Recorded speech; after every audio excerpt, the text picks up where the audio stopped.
It's Thursday morning. You're watching The Morning Show. I'm Liza Frome. We're still sitting around 0, high of 3 later today. Andrew Wallace is back for his weekly visit from Toronto Life magazine. Hello. Hello. Very good to have you here. Thank As you. always. I feel like this is the greatest thing, that rather than just getting the magazine delivered to my door, I get you delivered to my door. Okay. So this works. It takes all of the legwork out for me, and I can just find out what's going on around town. Film-wise, Searching for Sugarman. I have been hearing so much about this film. Right, since it won the Best Documentary at the Oscars, Yeah. there's been a lot of talk about it. There was a lot of talk about it, I think, leading up. Well, I think they did something on 60 Minutes recently as well about him. Yes. Yeah. And so his name's Sixto Rodriguez. He was a completely obscure musician from Detroit. But while in the 70s in apartheid South Africa, he was Bob Dylan. They loved him, they worshipped him, his music was exploding, and no one knew. And then these documentary filmmakers went to go look for him. Right. It's just a fascinating, fascinating story. And that is at the TIFF? Is that the TIFF Bell Lightbox? Yes, starts tomorrow. Dance Nijinsky. What's that? Nijinsky. So this is a dance about dance. Nijinsky was a real troubled, I guess, do you call male ballerinas? I think just dancer. Dancer? Okay. Ballet dancer? Ballet I think so. dancer, Yeah. yes. He's a troubled ballet dancer. He became famous in Paris in the 1920s. And so this ballet is about him, Václav Nijinsky, and Guillaume Cote, who is the resident, great dancer at the National Ballet and apparently an incredibly good-looking gentleman.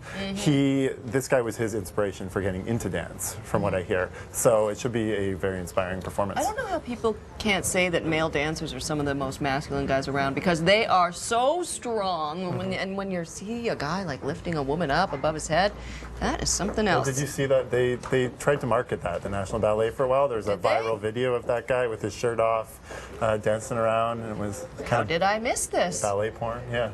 Ballet porn. Yeah. I'll be doing a little internet cruise later.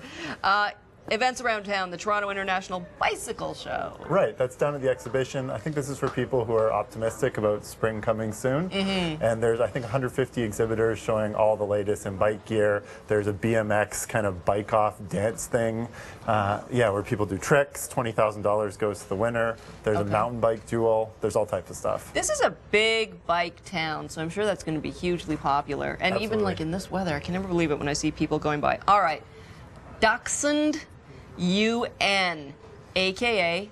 Wiener Dog UN. Wiener Dog UN. Yeah, there's not much to this except for there will be a bunch of wiener dogs sitting in for not the UN, but the UN, a very specific part of the UN, the Human Rights Commission. And they just pretend that they are people and debate things, I guess. Why is her hand reaching out of nowhere? Okay, so Switzerland looking stylish with the with the scarf. So they're specially recruited and specially trained just for this. So they don't make policy. I don't know, they might. You can live stream it if you don't want to go there. That's happening here in town? That's at Harbourfront. Harbourfront. And you can live stream it on Harbourfront's website. Dachshund UN. And finally, food. It's the Slurp Noodle Fest at the Great Hall. Yeah, I'm going to call this one's going to be huge. Yeah. Big chefs, Great Hall, so sort of hipster heaven. Right. And ramen is so hot right now. Like, everyone's making ramen. The it food, right? There's so many new ramen shops opening up, and there's some pretty big name chefs. Victor Barry of Splendido is going to be there doing his take on ramen. Carl Heinrich of Richmond Station is going to be there doing his take on ramen.